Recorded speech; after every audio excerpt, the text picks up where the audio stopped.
تعالى وبركاته.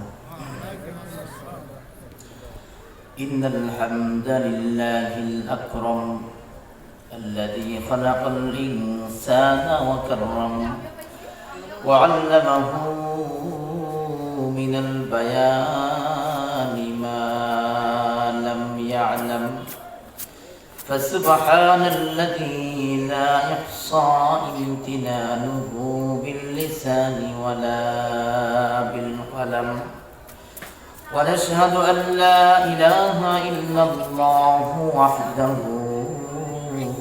لا شريك له، ونشهد أن سيدنا ومولانا وأولانا محمدا عبده ورسوله.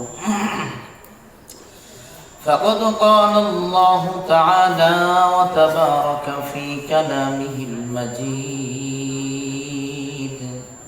والفرقانه الحميد. সকলে মহব্বতে পড়ি আউযু বিল্লাহি মিনাশ শাইতানির রাজীম।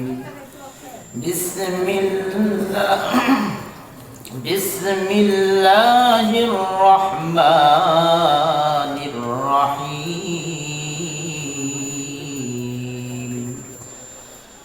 قد أفلح المؤمنون الذين هم في صلاة